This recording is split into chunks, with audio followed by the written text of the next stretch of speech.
Bismillah ar-Rahman ar-Rahim. Assalamu alaikum.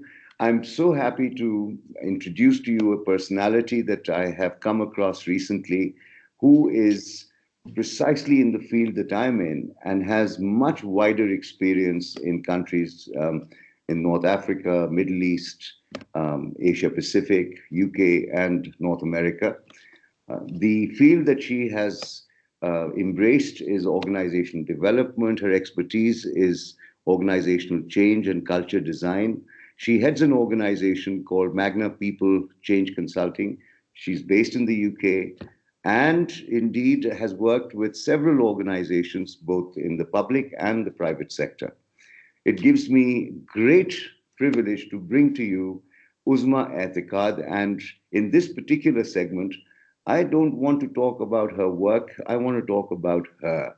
I want Uzma, please, could you share with us your life story from the earliest recollection that you have and how you got to being in the profession that you're in now? Thank you very much, Kamran, for inviting me to this show. And thanks for the lovely introduction.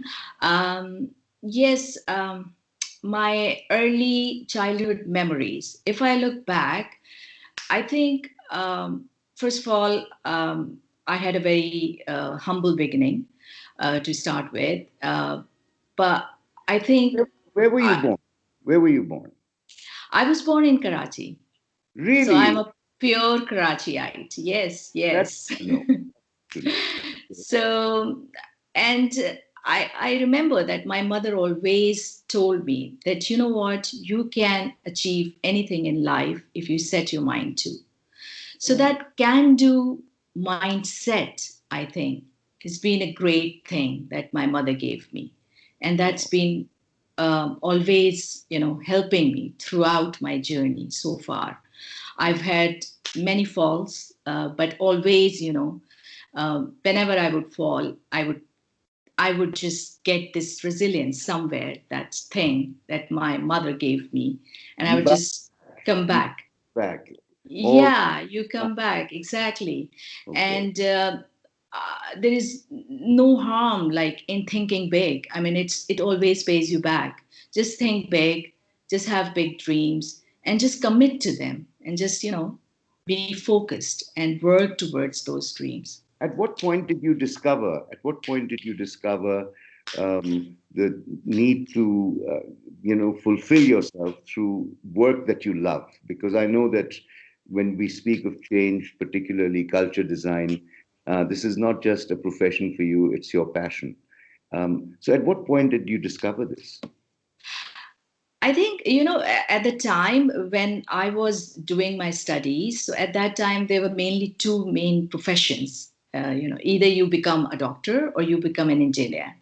I knew very clearly that I had no desire for biology and things like that. So I opted for engineering. And you will be surprised to know that my first degree is actually in electronics engineering.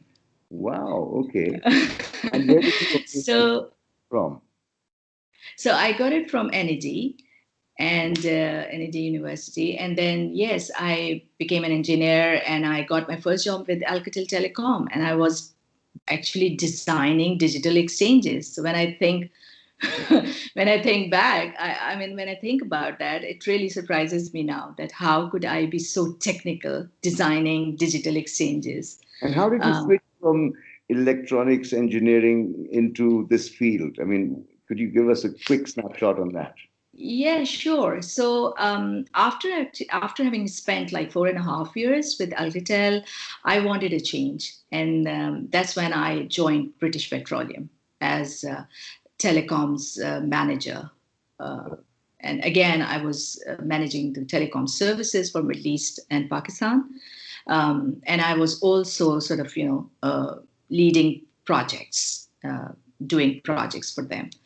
And that's when actually it occurred to me that the success of project hugely depends on people. So it's What? not about just solution delivery. It's about managing people's expectations and their psychological, states during the cycle of change, really. But at that time, I didn't know what it is. I mean, Yeah. if change management was a discipline at all. I didn't know about it. We were just doing projects. Right.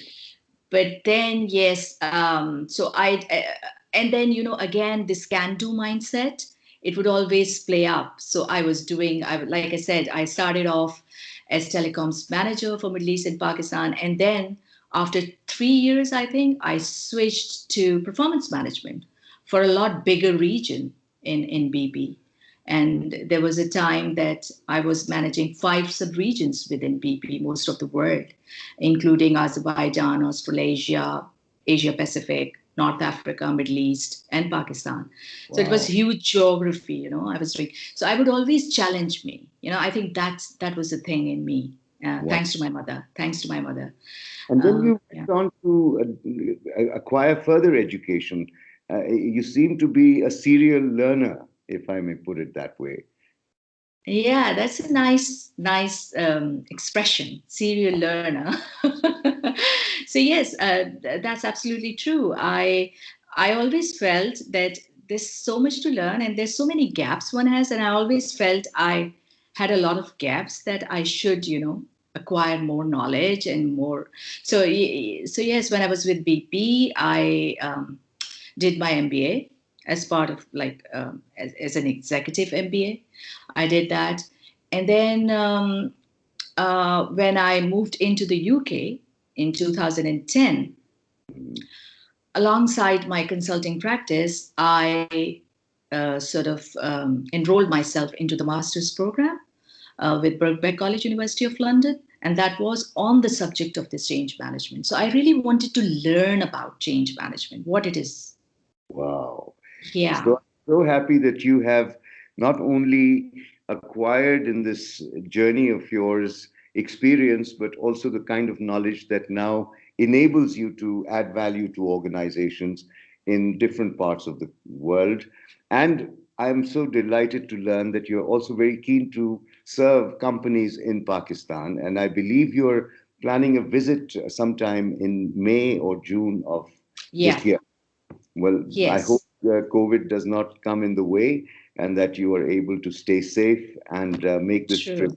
a successful one. Now, what we'll be doing in part two, uh, Mm. ladies and gentlemen, will be to ask Uzma Aitqad that the series of conversations that we have planned, 6 episodes, what are they? And Uzma, how will she be taking us through those episodes? That will be of about 30 minutes in duration. Um, so let's meet in part two.